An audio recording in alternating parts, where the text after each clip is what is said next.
My name is Paul Lanier. I'm with the UNC School of Social Work. I also want to acknowledge my collaborator in the back of the room, Rod Rose. I didn't know he was going to be here.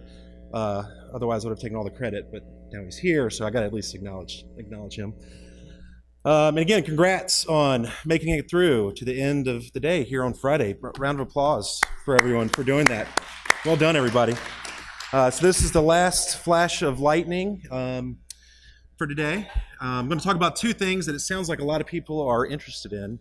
Vulnerable children here in North Carolina, as well as data, specifically big data across multiple systems. I'm excited that DPI is here because whenever researchers start talking about getting data on their kids, they always get really excited about that. So we look forward to having this conversation about challenges to integrating data on kids. So I'm going to talk about kids specifically in foster care. And so the deal with that, if you're not aware, there's a group of children in North Carolina that the state has determined is better for them not to be in their homes. And so they're in the foster care system. And so they are all our children's. Legally, socially, morally, ethically, they belong to us. So there's about 11,000 kids out there that belong to all of us as parents, right? And my overall point is that we wanted to have all the resources and information available that we're using to improve their health and well-being. So kind of broadly, there is emphasis in the social work profession about using big data for social good. So this is kind of along those lines, but how we can use data. So, you know, Amazon and Netflix can use data for predictive analytics. How can we also use data to address issues of social justice, child well-being, those kind of issues? Social workers collect a lot of data, so they're in people's homes collecting information all the time. Often they're not sure why they're collecting that data, how it's being used. So we want to try to close this feedback loop a little bit more by making sure the data that's collected and aggregated is going back into practice somehow. And this is just a picture of the CERN data systems. They've collected like 100 petabytes of data. So we have lots of data on kids, maybe not quite this much, but I bet everyone at CERN kind of knows what they're using that data for, why it's being collected. I certainly do not know, but hoping that we can think about how we collect all this data and make sure it's getting, again, fed back into practice.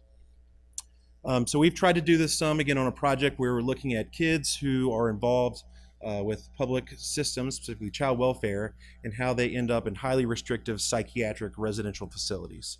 So we started with a group of kids, who are currently, let's say in 2017 at the end, in a psychiatric residential care facility. These are very expensive, again, highly restrictive settings. And we want to kind of think about, what is the pathway that leads a child into one of these facilities?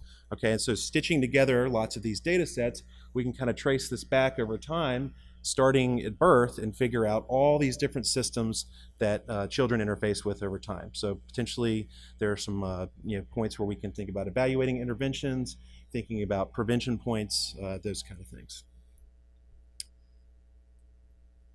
This is an issue mainly, I think, in social work, education, and in professional development. So other fields have used technology more rapidly in professional practice in clinical settings as well as administrative settings.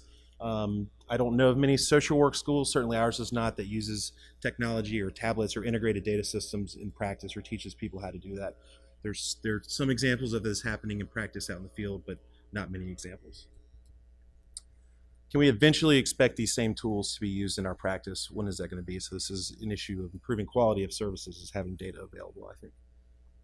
Okay, so obviously benefits and challenges. I see a lot of benefits of being able to use these kind of data. Certainly they're universal data, not necessarily data from samples. So we can know about every child in North Carolina, for example, who is in these systems at a given time.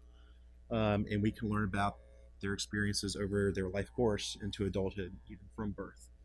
We can look at rare events. So a kid entering PRTF, a psychiatric facility, is fairly rare. We can look at that with these kind of data with larger samples, for example.